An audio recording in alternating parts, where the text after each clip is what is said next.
उद्धव ठाकरे यांच्या वादळी मुलाखतीचा दुसरा भाग थोड्याच वेळात पुढारी न्यूजवर पाहता येणार। पहिल्या भागात महाविकास आघाडीचे कान टोचले, महायुतीवर हल्लाबोल, तर राज ठाकरेंवर सुद्धा भाष्य। आदित्य ठाकरे आणि मुख्यमंत्री फडणवीस यांच्या हॉटेलमधील भेटीची चर्चा।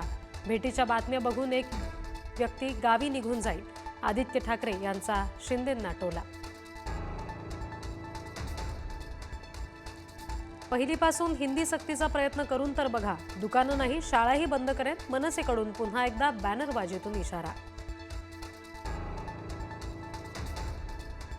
धाराशिवच्या उमरग्यामध्ये शिवसैनिकांमध्येच झुंपली, फोटो न छापल्यानं पालकमंत्र्यांच्या स्वागतासाठी लावलेले बॅनर शिवसैनिकांनीच फाडले। मंत्री प्रताप सरनाईक यांच्या स्वागतासाठी लावलेल्या बॅनरवरून वाद।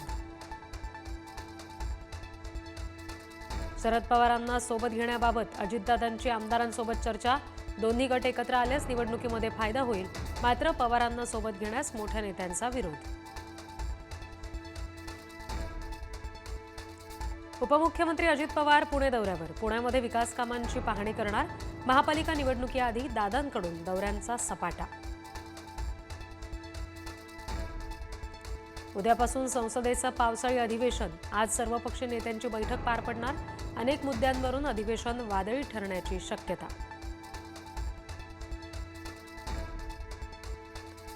परिचारिकांच्या संपामुळे आरोग्य व्यवस्था कोलमडली, राज्यातील 45,000 परिचारिका संपात उतरल्या।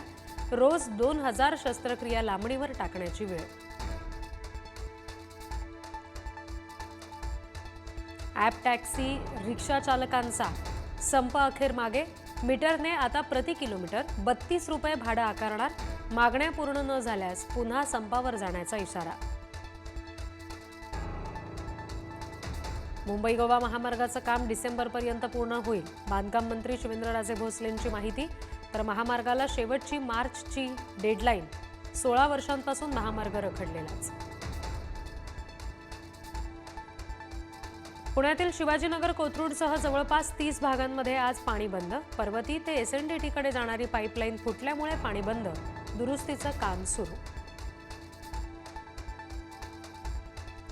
खडकवासला धरणातून पाण्याची आवक बंद झाल्यानं विसर्ग सुद्धा थांबवला। पाऊस थांबल्यानं पाण्याची आवकही थांबली, धरण साखळीमध्ये 78% साठा। राज्यामध्ये अनेक भागात पावसानं दडी मारल्यामुळे शेतकऱ्यांची चिंता वाढली। पिकांनी माना टाकल्या, पाऊस पडला नाही तर दुबार पेरणीची टांगती तलवार।